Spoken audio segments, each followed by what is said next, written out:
I'm delighted to be able to introduce our speaker who is here at Villanova today thanks to the generous support of a number of departments and programs, including English, Gender and Women's Studies, Irish Studies, Liberal Studies, and Romance Languages and Literatures. Dr. Sharon Marcus is Orlando Harriman Professor of English and Comparative Literature at Columbia University and the author of groundbreaking work in Victorian Studies. Her first book, Apartment Stories, examined Paris and London to show how urban homes complicated traditional ideas of a masculine public sphere opposed to feminine domesticity. Her second book, Between Women, revealed how Victorian ideas of femininity and even marriage actually depended upon women's relationships with other women. Her books have been honored by a number of prizes, honorable mention for the MLA Salomé Prize for Best Book in Comparative Literature, the Perkins Prize for Best Study of Narrative, the Albion Prize for Best Book on Britain After 1800, the Alan Bray Memorial Award for Best Book in Queer Studies, and a Lambda Literary Award for Best Book in LGBT Studies. I hope I got all of those there. In addition to being an extraordinary scholar, Dr. Marcus is a very generous mentor. Several years ago, I happened to share a cab with her at a conference, and a pleasant conversation somehow turned into a very kind offer to read a junior scholar's own writing, and she followed up on that offer promptly with very helpful feedback. So Dr. Marcus exemplifies the kind of commitment to both research and teaching that Villanova values so highly. Today's talk, Salomé, Sarah Bernhardt, Oscar Wilde, and the Drama of Celebrity, is part of her new study of theatrical celebrity in the 19th century. Please join me in giving her a very warm welcome.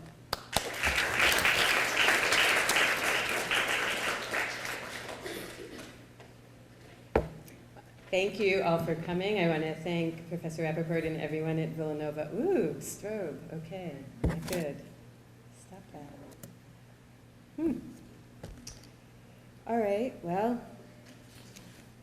give me a second. Why are you doing that?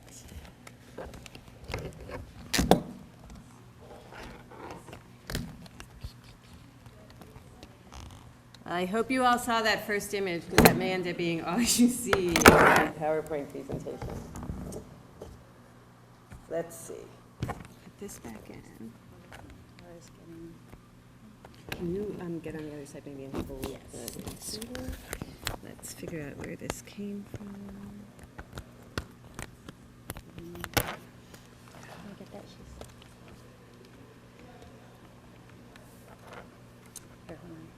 All right, you know what? It would have been nice to have the pictures, but we can do without them. I'm going to start. You can. Okay, I will fiddle with that. Yeah. And then, as I was saying, I'd like to thank Professor Rappaport for organizing my talk here today and everybody at Villanova who helped contribute to my being here. And this talk is drawn from a larger project about celebrity. It also comes out of a lot of work I've been doing on 19th century theater and on Oscar Wilde and Sarah Bernhardt. So, to begin, intellectuals love to hate celebrity culture. Most view it as frivolous at best, pernicious at worst. Thank you. Back. They dismiss fans as gullible and fickle. They condemn celebrities as artificial, venal, and shallow. The rare dissenter either defends celebrity culture for its postmodern reliance on representation or replaces denunciations of celebrities with appreciations that replicate the terms of celebrity discourse rather than analyze them. All of these approaches oversimplify celebrity by splitting it into false representation or genuine charisma, labeling it either fully participatory or thoroughly manufactured, radically democratic or incipiently fascist, blasphemously secular or the newest expression of religious impulses, a rallying point for individualism, or the imposition of mindless conformity. One could say that celebrity is sometimes some of these things and sometimes others, but I'd like to advance a stronger challenge to these oversimplifications by arguing that celebrity is always all of these things. As Joseph Roach has pointed out in his book, celebrity's omnivorousness is how and why it works. This is not to say that celebrity is an ideological resolution of otherwise irreconcilable beliefs, but that celebrity dramatizes the interrelatedness of social powers and aesthetic modes that we mistakenly think of as purely opposed. And the ones I'll be focusing on today are the following modes and social powers: exemplarity and impudence, monarchy, religion, and democracy, and representation and presence. Now, most of us are familiar with celebrity culture in its current form, and that's relevant and should be in the background as you listen to my talk, but I'm going to be talking very much about the forms that celebrity took in the 19th century, when the main celebrities tended to be performing artists that people saw live: singers, dancers, actors. Many scholars of celebrity argue that stars did not exist before film, a point that could not be more wrong. The 19th century theater was organized around stars, and 19th century media and entertainment industries promoted and profited from celebrities. I will make this point today by looking closely at Oscar Wilde's Salomé, which I will treat both as a literary text, arguing that it is about celebrity in both form and content, and as a historical event, showing how steeped in celebrity both its author and lead actress were. I'm going to just try to get this back to a full view. No, that's not the view I want. Oh dear. Okay. I hope that my PowerPoint presentation doesn't steal the show. W.C. Fields had never shared the stage with animals or small children. He should have added PowerPoint. First, a brief history of the term celebrity. Today, celebrity means a well-known person, the quality of being well-known. You have celebrity. And it also can refer to celebrity culture, which includes stars and fans and the mass media discourse that links them. When the term celebrity first arose in the 14th century, it meant a solemn, celebrated religious ceremony.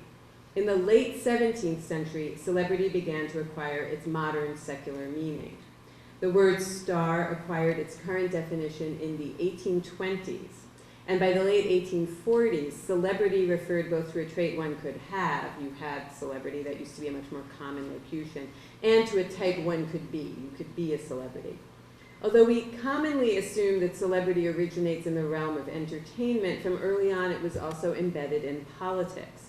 Royal courts and aristocratic circles set the stage for celebrity actors and artists in England. Napoleon gave the public a framework for understanding Byron and Sarah Bernhardt, who were frequently compared to a very, very famous world leader. Andrew Jackson's politics of personality predated an increased U.S. interest in stage actors and gave authors like Walt Whitman a way to reconceive their relation to their public. What is celebrity? Pundits like to cherry-pick examples to create restricted polemical definitions of celebrities. So, for example, Daniel Burstyn said, a celebrity is someone who is known merely for being known. But a more neutral and accurate definition, I think, would posit celebrity as the many recognizing the few. Visual, verbal, and acoustic representations, as well as live presentations, mediate that recognition, which usually involves a mix of admiration and disapproval. Celebrity is thus a question of scale.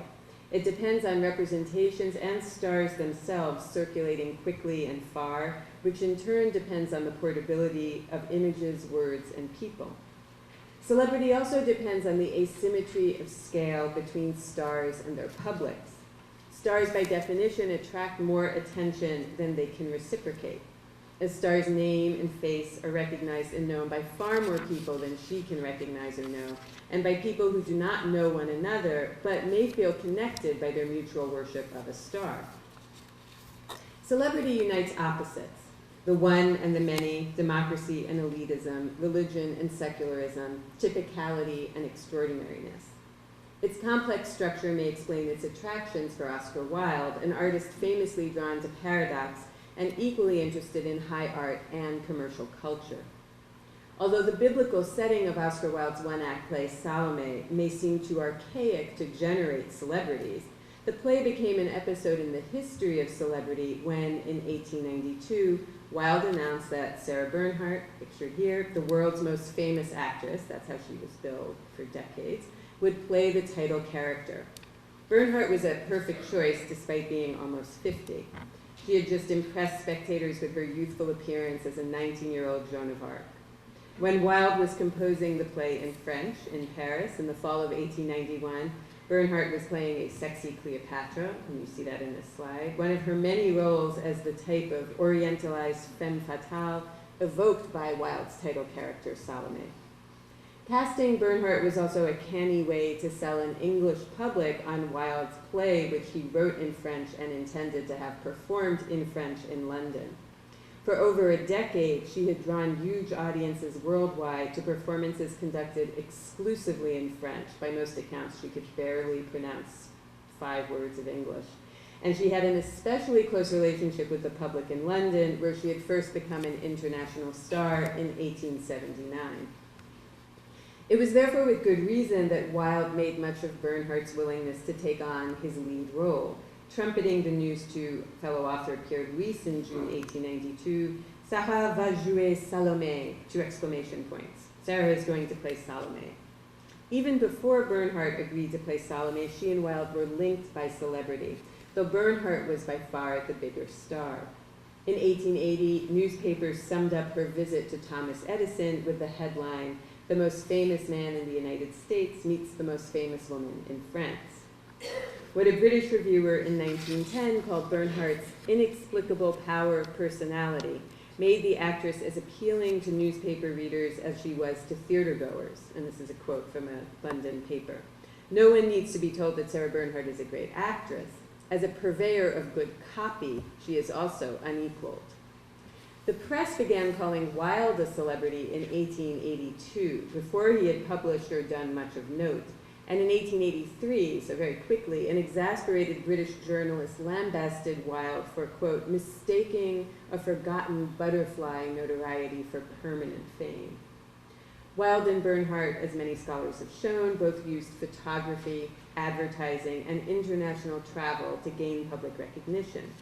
Both made lucrative tours of the United States, she performing in plays, he giving lectures, and both were frequently caricatured by the illustrated press of several nations. So I'm not going to talk a lot about the images because the talk will go on for hours if I get started on them, but here's an example of a US periodical caricaturing several ethnic versions of Oscar Wilde. And this is a fairly typical French caricature of Sarah Bernhardt, which you can see is also an ethnic caricature since it's caricaturing her Jewishness. The celebrity of its author and star were thus part of the event that was Salomé, well before the Lord Chamberlain's Examiner of Plays in London refused it a license for production in July 1892. That censorship only demonstrated that there is no bad publicity. British journalists took sides for and against the play. Wilde made public statements that defended his artistic stature by protesting this affront to it, and the play remained a magnet for scandal well into the 20th century. To understand how celebrity inflects Salomé's dramatic structure requires a closer look at the theory of celebrity. Scholars of celebrity agree with Leo Brody in a foundational book on celebrity called The Frenzy of Renown that celebrity depends on the available means of reproducing the image, on media, and that it is a modern phenomenon, though, as always, opinions vary on when modernity began. Many contemporary accounts contrast fame and celebrity, casting fame as genuine, dignified, and permanent renown linked to masculine virtue and civic deeds, while castigating celebrity as factitious, superficial, and transient, associated with feminine artifice and the public display of actions that should be kept private. And this contrast, you can tell, I think, just hearing it, still inflects how we talk about celebrity today. This facile opposition between fame and celebrity rarely holds in postmodern times, but theorists who emphasize postmodernism focus on demonstrating that fame is as ephemeral and constructed as celebrity. Few have observed that the reverse can also hold true, that when the difference between fame and celebrity dissolves, celebrity can incorporate the gravity and influence of fame. So, for example, for a poet like Walt Whitman, celebrity was fame because in a democratic society, public opinion had become the legitimating power. The 19th century is when fame succumbed to celebrity and celebrity absorbed fame, making celebrity a complex concept that began to encompass virtue and vice, representativeness and uniqueness, conformity and transgression. In the 19th century, there was a celebrity of exemplarity and a celebrity of impudence, and sometimes the same figure combined both.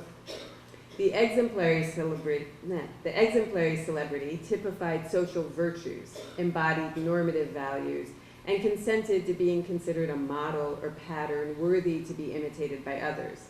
Queen Victoria, herself a great fan of star performers, cultivated a celebrity of exemplarity when she displayed herself as an eminently domestic mother in published accounts of her family vacations, complete with illustrations.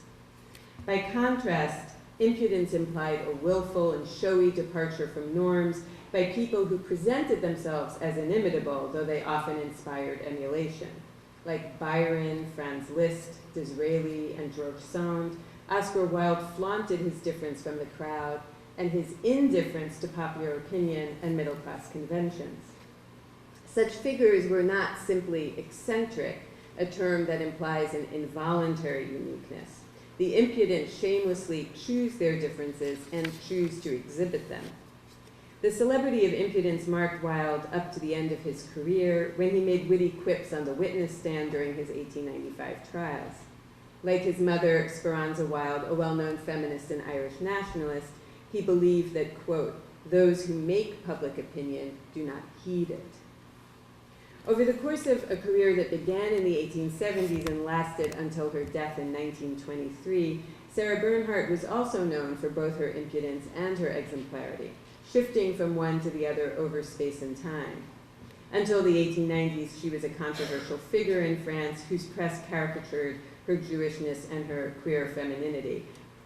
Illustrators in the 1870s and 1880s depicted Bernhardt as a prolific seductress, but at the same time, they pilloried her extreme thinness, a little less visible here than in the previous image where her body was a broom. And believe it or not, thinness was not seen as an attribute of feminine attractiveness in the 1870s and 80s. It was considered ugly and masculine. So by commenting on her thinness, they were saying that she wasn't really a woman. They associated her sexual conquest with the overweening masculine ambition of a general or a Napoleon.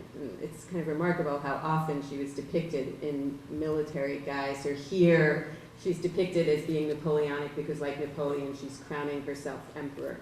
And actually, in the very large, involved caricature from which this is drawn, she's crowning herself emperor of the United States Senate, having convinced a tribe of Iroquois Indians who've become her devoted fans to scalp the entire Senate. You can't really see, you see at the very bottom, you see a feather from the headdress of one of her Native American supporters, and then off in the corner, I couldn't fit it in the image, are all the scalped senators. We think we have problems. Unfazed, Bernhardt flaunted her sexual independence as an unmarried mother who never revealed her son's paternity. He had her last name, and she would have herself announced at social gatherings as Mademoiselle Sarah Bernhardt et son fils, the Mademoiselle, showing very clearly that she was an unmarried woman who nonetheless had a son. Even when she did finally marry in 1882, she only caused more scandal by choosing a much younger man. For years, the French media resented Bernhardt for attaining stardom abroad and for quitting their national theater, the Comédie Française, in 1880. But outside France, Bernhardt came to represent the glories of its language and culture. By the 1890s, even the French press had begun to laud her as a national ambassador and artistic genius, and in the 20th century, after becoming a grandmother, undergoing a partial leg amputation, and entertaining French soldiers during World War I, an activity that she invented, the celebrity entertaining troops at the front, she became an exemplary figure of patriotic womanhood until her death in 1923. So in 1892, when Bernhardt agreed to play Salomé, her celebrity image, she was at the midpoint of her career, and her celebrity image blended exemplarity and impudence. As one journalist put it in 1901, she was conventionality defied and originality expressed. Far beyond the majority of mortals, she has found it possible to disregard limitations and do pretty much as she wished. The press revered her as a tragic actress, but also fastened on the singularity, rebelliousness, and wit associated with her penchant for sleeping in a coffin, having exotic pets, and making remarks that challenged pieties and charmed the public into supporting her unconventionality. Anecdotes proliferated about Bernhardt's riposts to gender regulation and to moral judgments, which of course are so often a form of gender regulation. Asked what attributes women love in men, she replied, those of women. When the very proper Madge Kendall, herself an actress, a very domestic actress, congratulated Bernhardt on a fine performance, but added, "It is a pity, madam, that your plays always deal with passion, so that I cannot take my young daughters to see them," Bernhardt retorted, "Madam, you should remember that were it not for passion, you would have no daughters to bring." In 1879, she wrote to a Protestant minister who had attacked her, "My dear confrère, why attack me so violently? Actors ought not to be hard on one another," and then published her letter in a newspaper. Dubbed Mademoiselle Révolte by the director of the Comédie Française in the 1870s, Bernhardt herself articulated the principle underlying the celebrity of impudence in an 1879 interview on how to garner fame. So as a celebrity, she was already seen as an analyst of celebrity as well as an embodiment of it. And her reply about how to become famous was, "Humor them, conform to the tradition, and you may win some admiration. Dare to disregard it and bear the chill of temporary disfavor, and you will win all." One way to please the middle-class public, then, which conferred celebrity, was to stand apart from it and demonstrate indifference to its opinion. With her famously seductive contempt for norms and authorities, Bernhardt was a resonant casting choice for Oscar Wilde's Salomé, a willful adolescent who insolently disobeys her parents, performs the scandalous dance of the seven veils, and attempts to seduce a saint, then demands his head for, quote, her own pleasure. Unlike her character, however, Bernhardt was able to combine exemplarity and impudence, whereas Wilde's play evacuates exemplarity completely from the scene, becoming what the censor, more aptly than he perhaps realized, called, quote, a miracle of impudence. In this play, royal and religious figures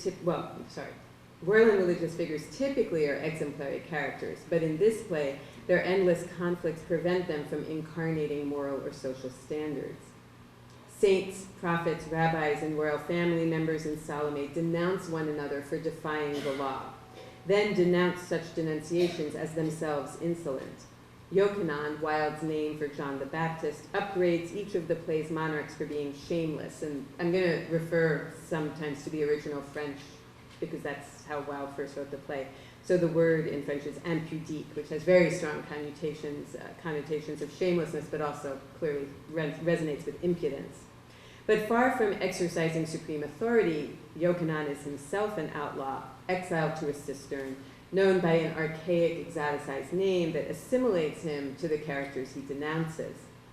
Salomé's mother, Queen Herodias, labels Yochanan's injurious challenges to her royal authority as themselves infâme, infamous, scandalous, slanderous.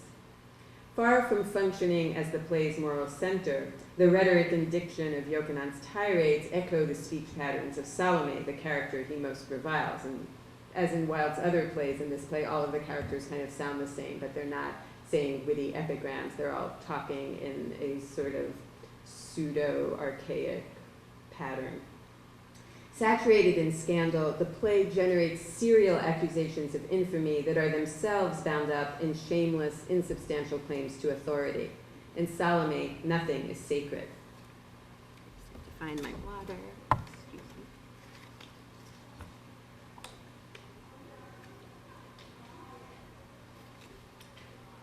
Wilde wrote Salomé at the end of a century whose increasing secularization subjected religion and royalty to the same democratic forces that created celebrity.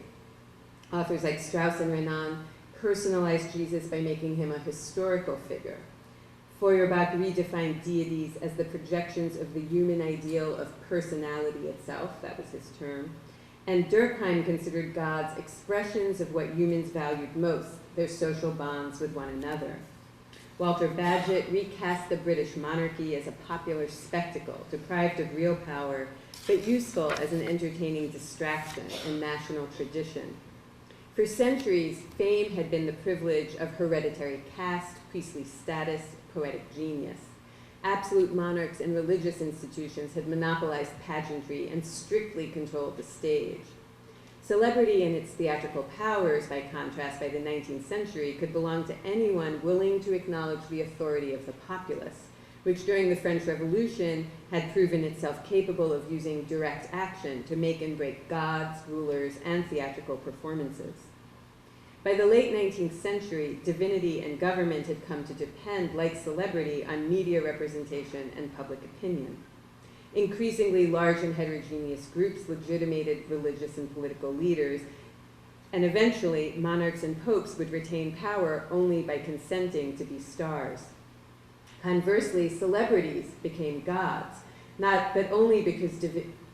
Conversely, celebrities became gods, but only because divinity and state power had become subject to popular fabrication and ratification.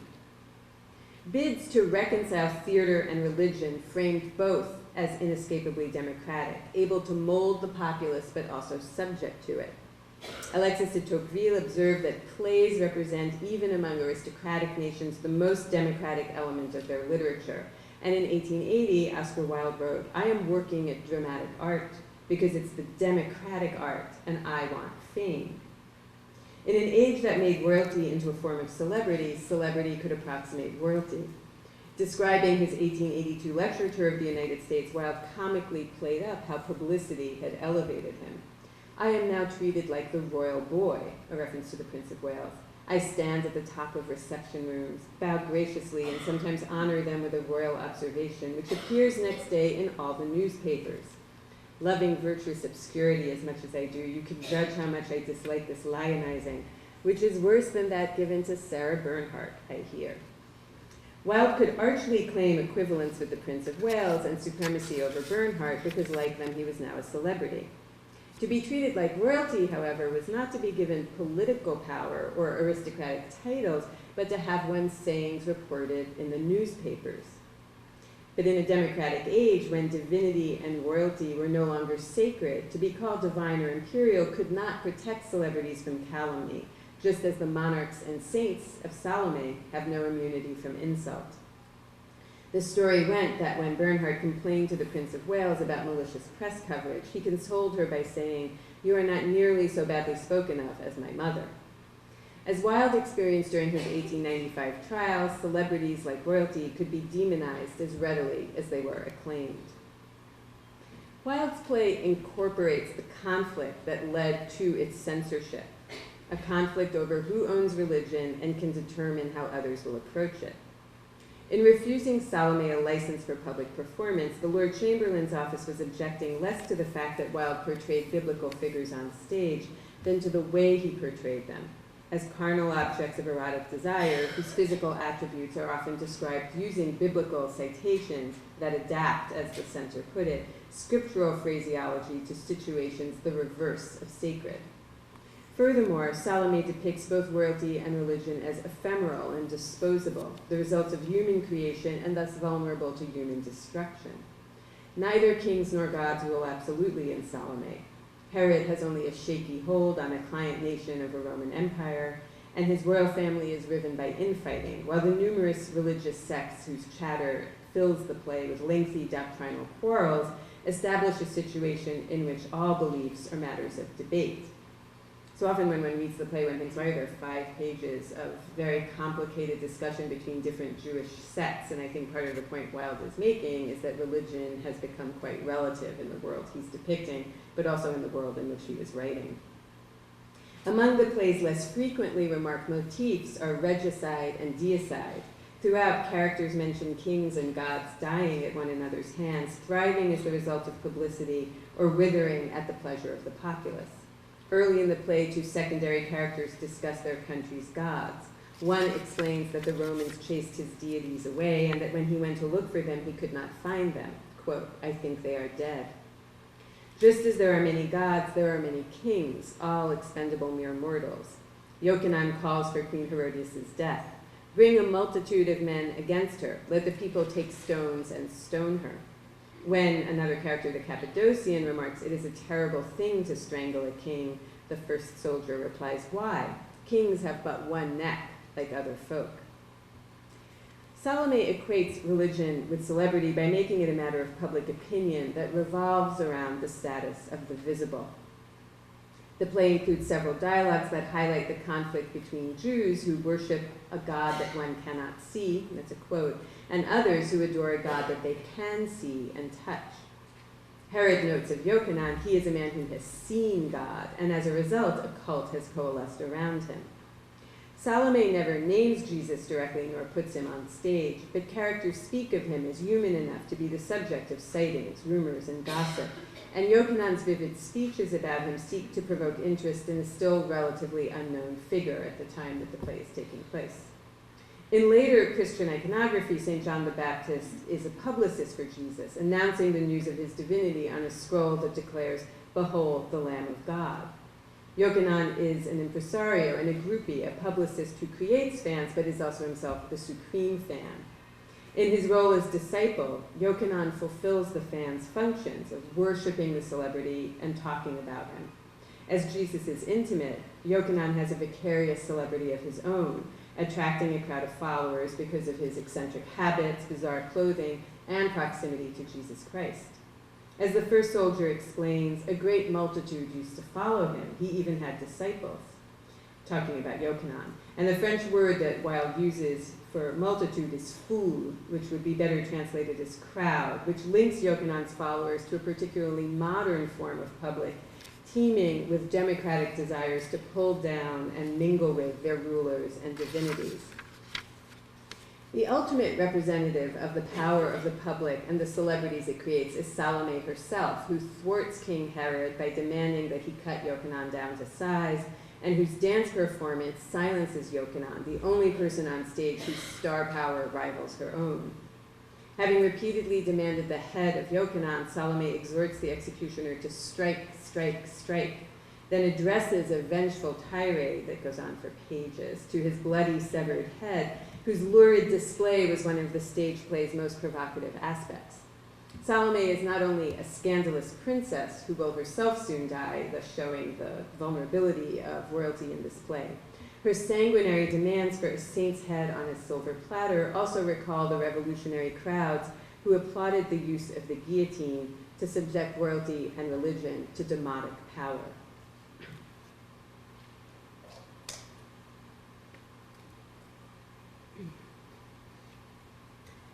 Salomé completes its dramatization of celebrity by highlighting its own theatricality, by which I mean a type of representation organized around the presence, the heightened presence, of live actors and live audiences. Theatrical presence emerges from our appreciation of an actor's concentrated efforts to control his body, which simultaneously remind us how unpredictable and recalcitrant bodies can be. Theatrical presence is also situated and directional, since actors are always oriented to spectators and to one another, generating a frontal energy that depends on manifestation. As philosopher Denis Guénon puts it, to act is to be there, in front of. That's why it's important that I'm standing in front of you instead of, say, giving this talk from behind you, although that would be pretty attention-grabbing too, I think. Theatrical presence combines that confrontational stance with an equally necessary separation and distance between actor and audience. The play consists in the difference between the one who performs and the one who listens. The play consists in the fact that one person plays and not the other who watches. Celebrity combines live presence with representations, such as printed texts and photographs. Before the advent of film, when representations of stars existed primarily to induce masses of people to go see famous actors perform live, presence was a more salient feature of celebrity than it is today. Despite the distance imposed by increasingly large stages in the 19th century, the experience of being in the same physical space as a star was widespread in an era when people of all classes went to the theater sometimes as often as 2 or 3 times a week. Sound and film recordings of stage performers were rare for most of the 19th century. They didn't really get commercially developed until later. and commercial photographs of celebrities, which were common, no matter how alluring, did not substitute for seeing a star in person. They provoked the desire to see the star in person. The voluminous newspaper clippings and photographs that we now use to reconstruct actors' careers were, after all, occasioned by those actors actually visiting a particular city or town and getting written up in their newspapers. In his essay on mechanical reproducibility, Walter Benjamin notes that the artistic performance of a stage actor is definitely presented to the public by the actor in person. And he says that aura is tied to the actor's presence. There can be no replica of it. Precisely because nothing can replicate theatrical presence, images of stage actors did not compete with aura, but supplemented and even intensified it. The reproducibility and intimacy of images created a seductive contrast with the singularity and presence at a distance of live performance.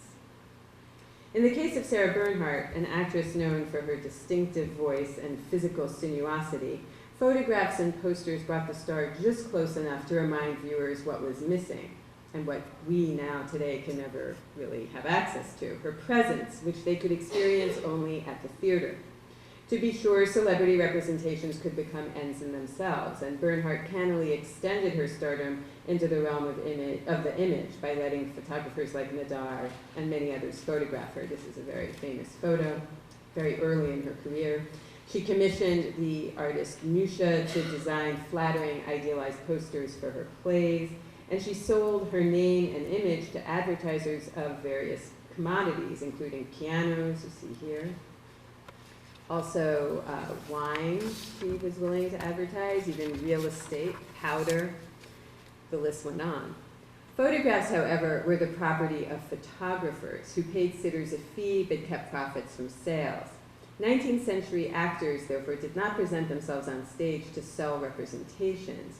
They consented to have representations made of them to sell theater tickets.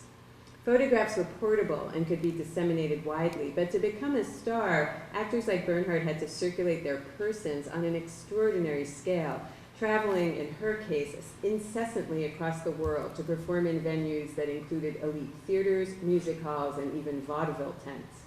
Indeed, on one American tour, Bernhardt commissioned a specially outfitted train dubbed the Sarah Bernhardt Special, and you see the name at the top, underscoring that her global stardom meant being an image, a name, and a body in perpetual motion. And you can see the train has her name, or the train's name, on the side so that it was as it was moving, it was literally Sarah Bernhardt in motion, traveling at what that piece of literature takes care to underscore were record-breaking speeds from one town to another in order to be seen live and in person. And not just to the standard metropolitan centers, but to some pretty small towns. So, because if she wanted people to see her, she really had to go to them. The enormous power that results from theatrical presence can be attested to by accounts of Bernhardt's performances. Wilde himself witnessed Bernhardt's theatrical presence after seeing her perform at the London Gaiety Theatre in 1879. Sarah Bernhardt's Phèdre, and this is her in that role, was the most splendid creation I ever witnessed. The scene only lasted 10 minutes, yet she worked the audience to a strained pitch of excitement such as I never saw. Her expressive physicality arrested viewers. This woman acts with her heart and with her guts, wrote one critic. Another, she acts with her whole body. To many, Bernhardt gave the impression that she could reach across the footlights to touch, even attack the audience. 19th century drama critic Arsène Houssaye declaimed, "Her voice is by turns a caress and a dagger's blow. She is stronger than the spectators when she wants to strike them right in the chest with some natural and characteristic words."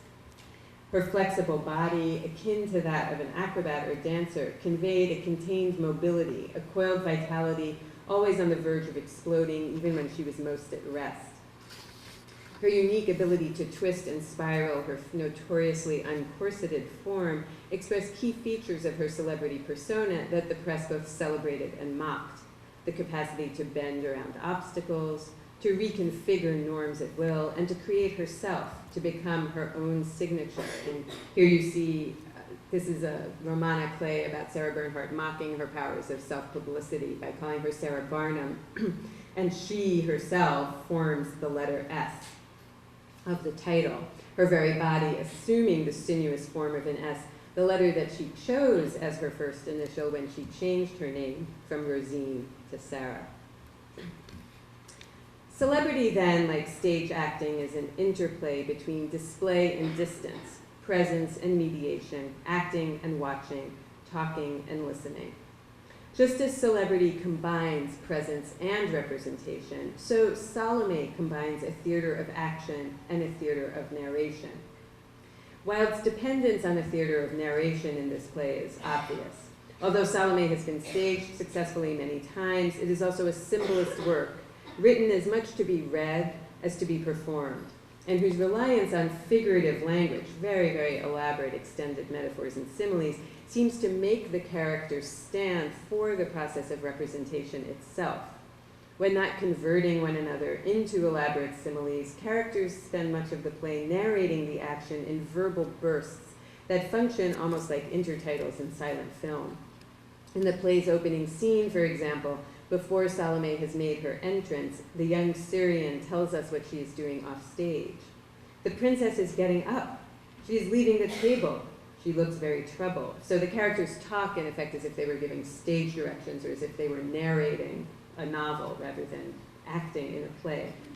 So much of Salomé involves actors talking about what they would like to do, describing in long speeches what they or others are doing, and then narrating at length what they have just done, that the play often feels like the result of an algorithm for turning action into description.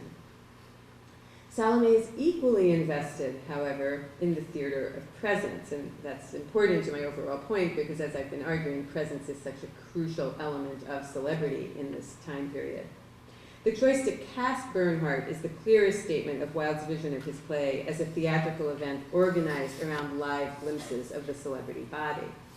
As Carrie Powell has noted, Wilde gave the play a title consonant with Bernhardt's most spectacular vehicles, a title that is the name of the female lead character.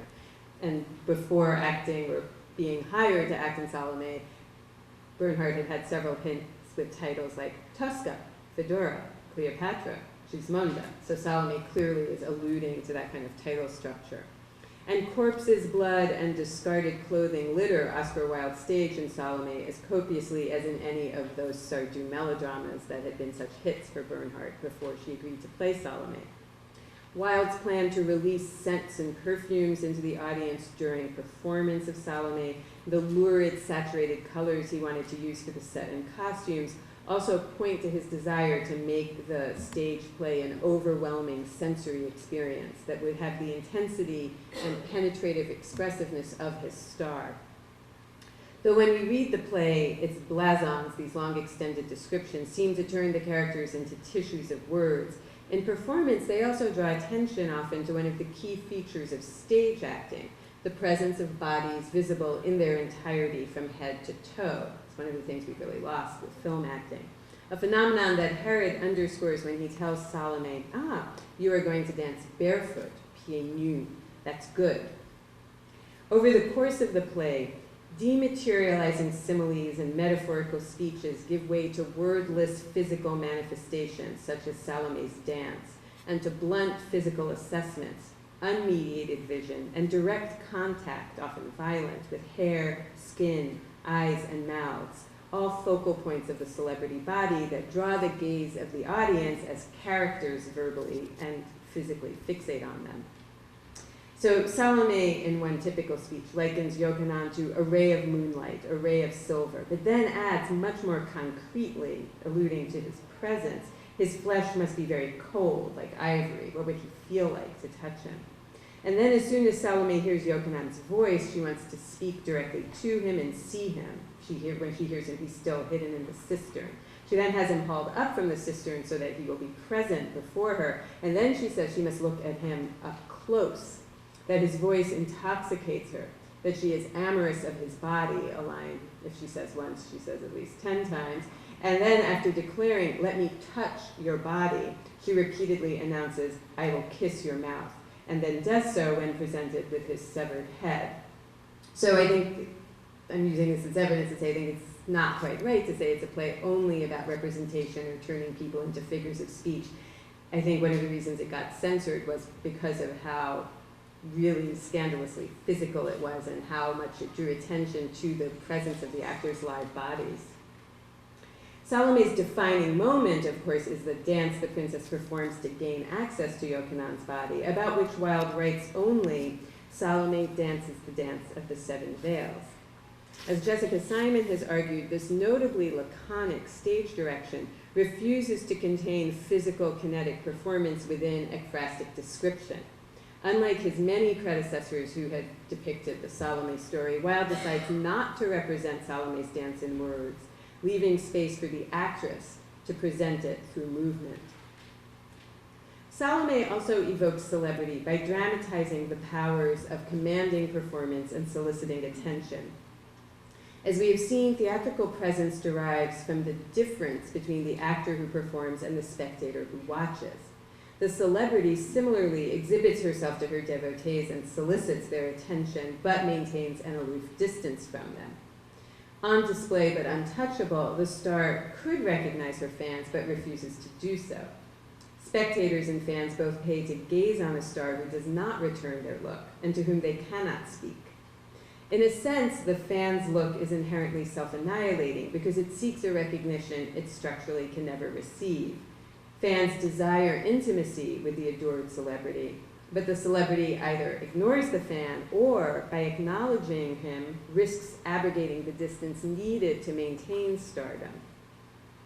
As a sign of the impossible relation between celebrity and fan, we have the decadent pathos of Salomé addressing Yochanan's severed head. Open your eyes. Why do you not look at me? If you had seen me, you would have loved me. Me, I saw you, Yochanan, and I loved you. Here, Yochanan plays celebrity to Salomé's fan. He is an object of her gaze, attention, and desire, but she is not an object of his. In the French version of the play, Yochanan shifts from addressing Salomé using the formal distance vous to the familiar intimate tu, only to reject her demand that he reciprocate her attention. So this is an earlier moment in the play. She asks him to look at her, and he says, "Be cursed. I do not want to look at you," using the form vous. You are cursed. And when he says you are cursed, he uses the more familiar form tu. So in the very moment that he shifts to grammatical intimacy, Yochanan ensures that the familiarity is all contempt. This, of course, only maintains his fascination for Salomé, since as a fan, she desires simultaneously that her look be returned and that her look be ignored. Crossing over, one could say, from fan into stalker when she demands his head, Salomé manifests the tensions of celebrity.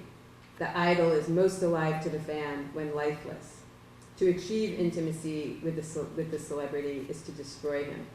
The look of the fan can kill the celebrity, as Salomé's gaze does Yochanan, but it can also annihilate the fan.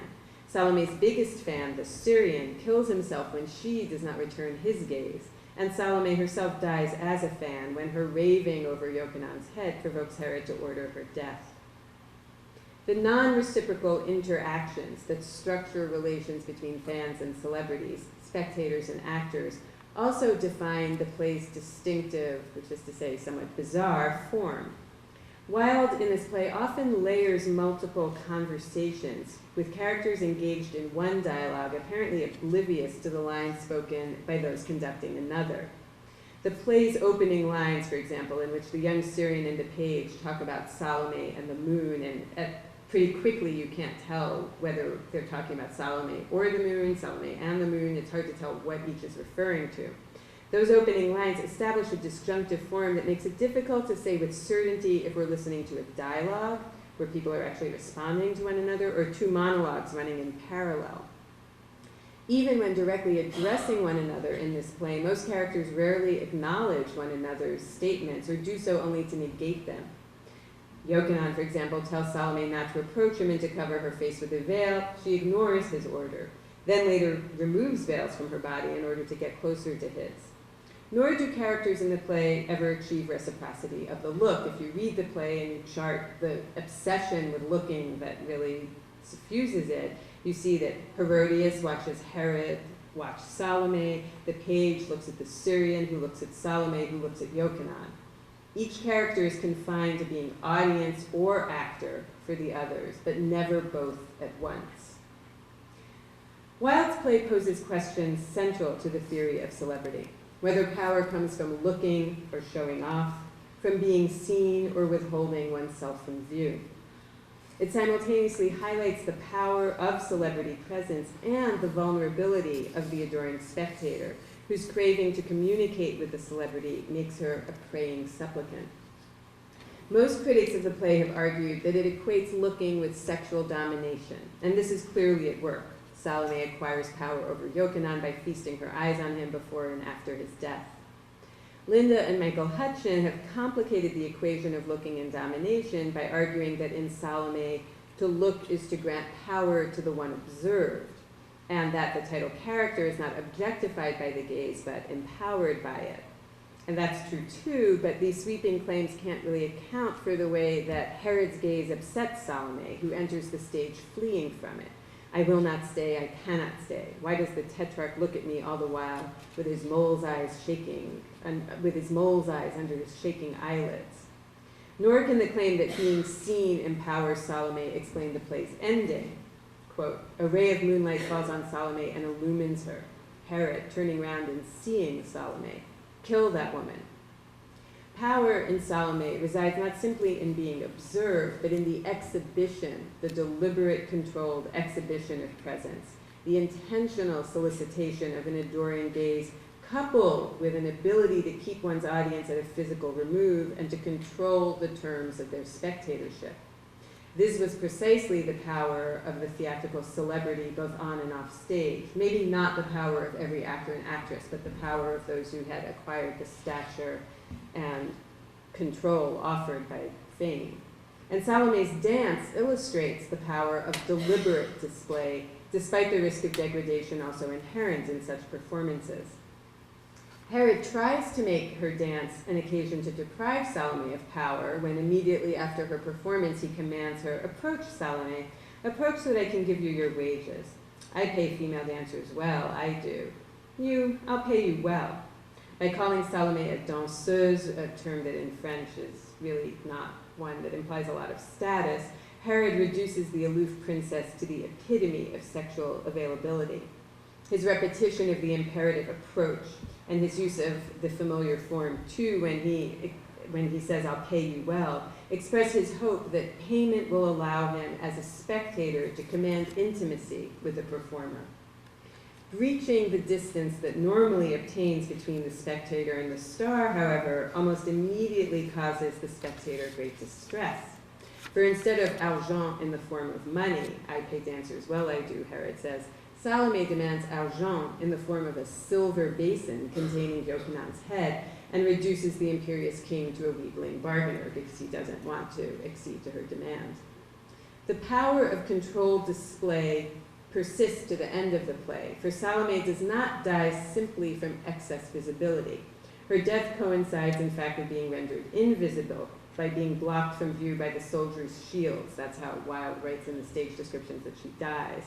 And it results from the loss of control over her own image that takes place when the moon illuminates her while she is too absorbed by the sight of Yochanan to manage her own appearance.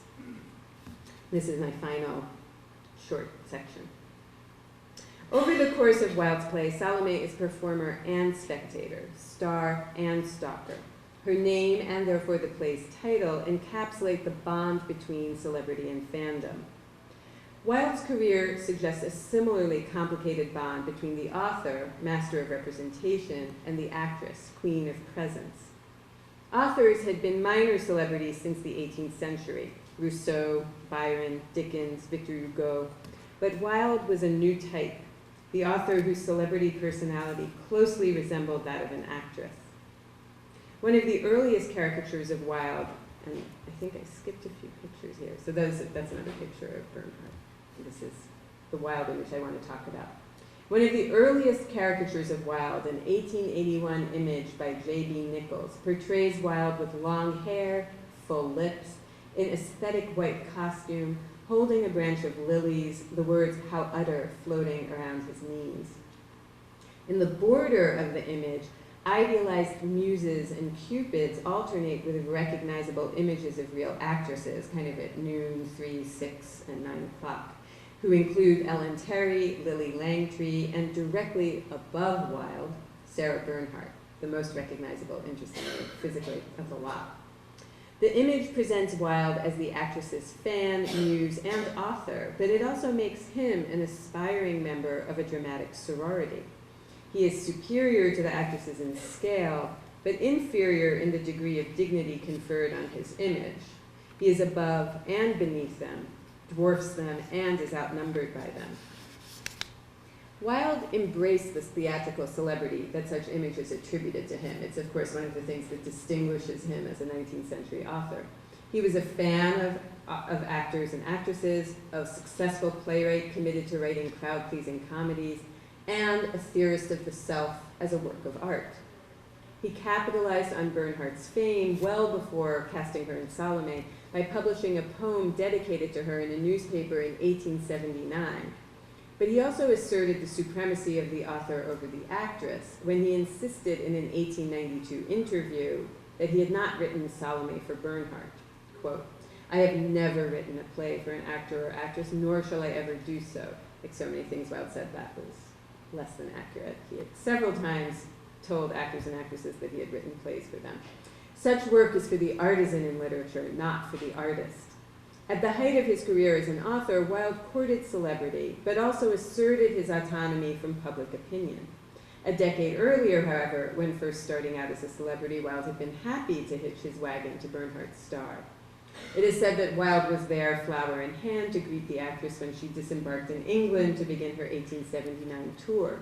And that story situates Wilde, who was 10 years Bernhardt's junior, as the actress's adoring fan. In 1882, he turned the stance of imitative follower into a celebrity of its own when he toured the United States and Canada 1 year after Bernhardt had, often following Bernhardt's itinerary, staying at hotels she had occupied, and sitting for New York photographer Napoleon Cerrone, who had taken pictures of Bernhardt the year before, including the one that was up when the talk started. Wilde attained celebrity as an author by emulating an actress, while Bernhardt secured theatrical stardom by taking authorial control over her image, roles, and career.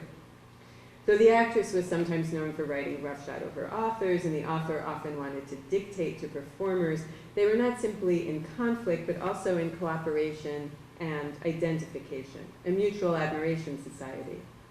Such incorporation is part of the celebrity process, which demands that performers script themselves and that authors who crave fame put themselves on display.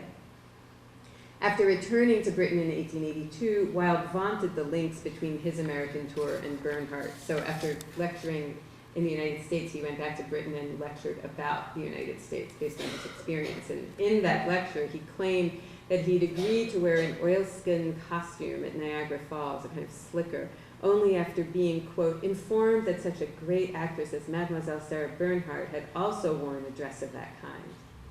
Years later, in December 1898, after being released from prison, Wilde went to see my dear Sarah in La Tosca.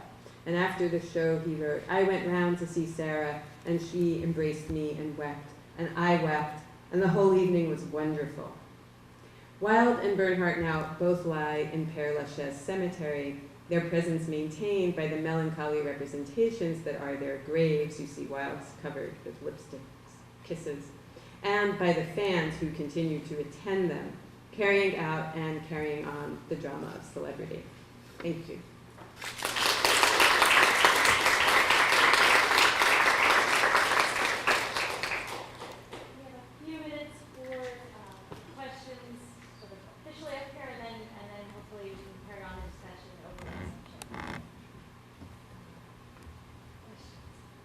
And I know some of you read the play recently, but some of you may want to ask more about the play too, but I'd be curious from people who've read the play and have it in their heads what this means to you. Think? In your talk, you mentioned that part of Bernhardt's celebrity, as most celebrities, is their exclusivity, that the adoring fans were able to, in a sense, communicate with them, but the celebrity does not enter into their lives. And then another part of the discussion, I think, mentioned how Bernhardt needed to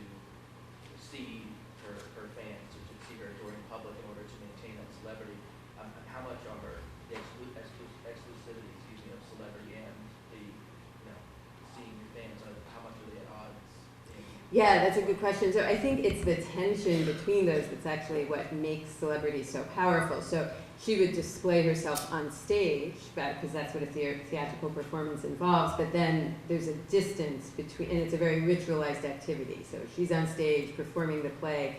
Thousands of people, because 19th century theaters got very large, are watching her. They're gathered together, but they're in silence. Theaters were darkened by the time she started performing, so she's illuminated, they're in the dark, she's talking, they're quiet, she's talking at them, they're not supposed to say anything back. And it's a situation of visual availability, but not physical availability. They can't get near her and touch her. They're the ritualized moments of some kind of recognition or contact that become so important, and I think audiences are attached to them because they're the few moments where we can make the star listen to us, applause, throwing bouquets on stage. So I think what I'm trying to describe is a situation where the celebrity has to constantly manifest themselves to the public while maintaining a distance from them. And what I meant by not being able to recognize is that simply there were probably millions of people knew who she was, and she was not going to know who those millions of people were. I think there were some fans she came to know because they were so assiduous, but she can't possibly recognize their individuality the way they thought they were recognizing hers. That she couldn't know about what each one wore, or ate for breakfast, or what their the houses of every single fan looked like. So she has an individuality, and they have a mass existence, and she may present her. So she did have to physically present herself to them, but never with the same kind of intimacy, never taking them in the same way that they were taking her in.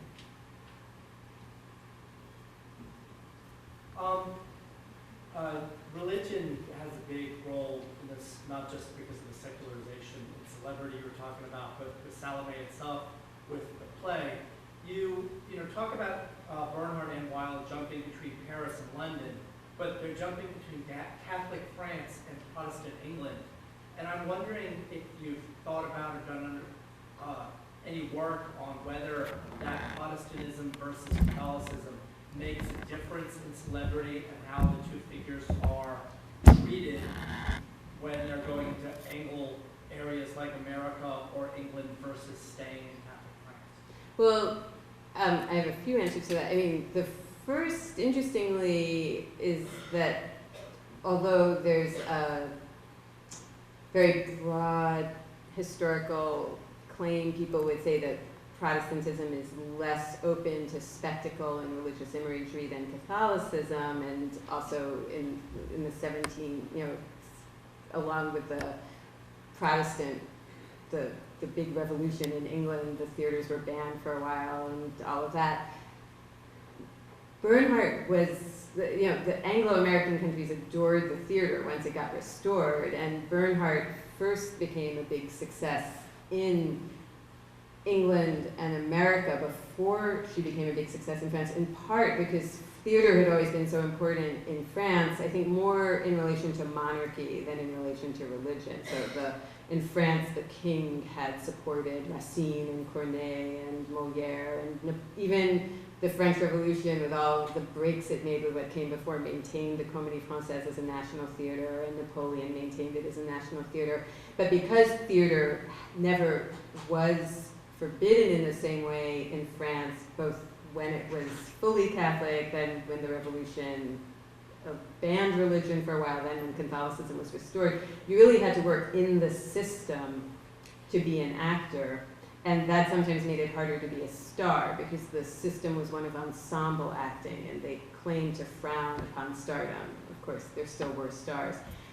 I think that, and Wilde was, entertained the possibility of conversion to Catholicism, but was actually Protestant. Bernhardt, born Jewish, but educated in a convent. In her autobiography, she talks a lot about seeing performances in the convent, and there is a tradition of, here's what I would say. I think in Catholicism, there's always, for the 19th century and before, less of a perceived conflict between spectacle and religion.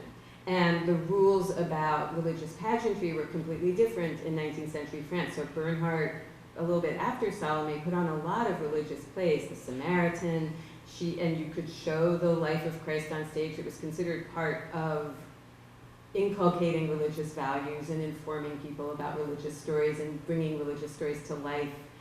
And especially because Catholicism was considered less invested in reading the Bible, so it was more important to make the stories come alive. So I think that it's, again, sort of typically paradoxical of Wilde in some ways, that in the French language, he creates a version of, I think he set out to create a version of religious story that would basically annoy everybody. It was put on in France when he was in prison in a very small production by people who supported him and thought it was great to show that France was better than England. But I think that under other circumstances, I guess what I'm saying is, yes, there are differences between Protestantism and Catholicism with respect to religion and theater, but that Wilde managed to kind of leap pole vault over all of those to offend everyone. I think that the play, and what you're talking about the audience being dark and the actors being on the stage, has a very voyeuristic, sort of carnal desire, whether it's spiritual or physical, throughout. And both Oscar Wilde and Sarah Bernhardt are sort of sexual outlaws, really.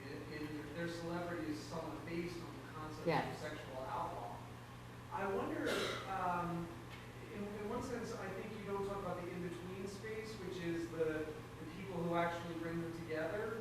The idea that celebrity is sort of just the function of either the actress or the actor, instead of a purposeful commodification organized by producers and located in a specific.